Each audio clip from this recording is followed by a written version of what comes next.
7 مرتبہ آیا ہے۔ حضرت ہود علیہ السلام حضرت نوح علیہ السلام کے پوتے ارم کی اولاد میں سے ہیں۔ آپ علیہ السلام ایک بزنس مین تھے، بزنس کیا کرتے تھے اور تجارت کرنا انبیاء کرام علیہ السلام کی سنت ہے۔ پیارے بچوں، طوفان نوح کے بعد حضرت نوح علیہ السلام کی کشتی جودی پہاڑ کے پاس رکی تھی اور اس میں جو لوگ سوار تھے وہ وہیں اترے تھے اور جودی پہاڑ کے قریب بستی بنا کر وہیں رہنے لگے تھے، اور انہی لوگوں سے حضرت نوح علیہ السلام کا سلسلہ آگے بڑھا اور مختلف قومیں اور قبیلے بنے اور یہی لوگ مختلف علاقوں میں پھیل گئے۔ انہی لوگوں میں سے کچھ لوگ یمن کے علاقے احقاف میں رہنے لگے اور یہ لوگ اپنے والد عاد یا بادشاہ عاد کے نام سے مشہور ہوئے۔ انہی لوگوں کو قوم عاد بھی کہا جاتا ہے۔ انہی لوگوں کو اللہ پاک نے بہت زیادہ جسمانی طاقت عطا فرمائی تھی۔ یہ بہت بڑے قد والے، لمبی عمر والے اور صحت مند لوگ تھے۔ ان لوگوں نے بہت بڑے بڑے محل بھی بنا رکھے تھے۔ اللہ پاک نے انہیں بہت زیادہ نعمتیں عطا فرمائی تھی اور اس طرح زندگی گزار رہے تھے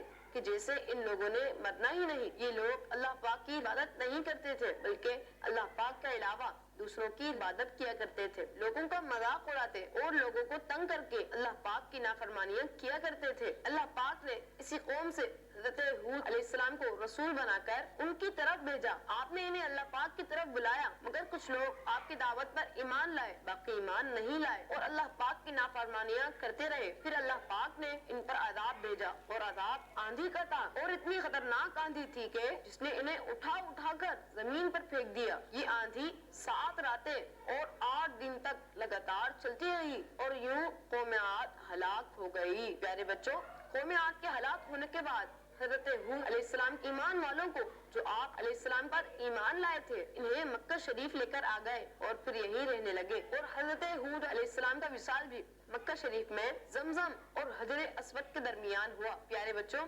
اللہ پاک نے حضرت ہود علیہ السلام کے کچھ اوصاف کو قرآن پاک میں بیان فرمایا ہے۔ آئیے ان اوصاف کے بارے میں سنتے ہیں۔ نمبر 1، پہلا وصف جو بیان ہوا وہ آپ کا امین ہونا، یعنی آپ کا امانت دار ہونا ہے۔ نمبر 2، آپ علیہ السلام ہر معاملے میں اللہ پاک کی رضا چاہتے تھے۔ نمبر 3، آپ علیہ السلام اللہ پاک پر توکل یعنی بھروسہ کرنے والے تھے۔ پیارے بچوں، اب ہم چلتے ہیں قرآن پاک کی طرف کہ کس طرح اس میں حضرت ہود علیہ السلام کا ذکر آیا ہے۔ اللہ پاک ارشاد فرماتا ہے، ترجمہ کنز عرفان، اور عاد کی طرف ان کے ہم قوم ہود کو بھیجا، فرمایا اے میری قوم، اللہ پاک کی عبادت کرو، اس کے سوا تمہارا کوئی معبود نہیں، تم تو صرف بہتان لگانے والے ہو۔ تو پیارے بچوں، آج ہم نے حضرت ہود علیہ السلام کے بارے میں سنا، ان کا ذکر قرآن پاک میں کس طرح آیا ہے۔ اب ہم بڑھتے ہیں اپنے اگلے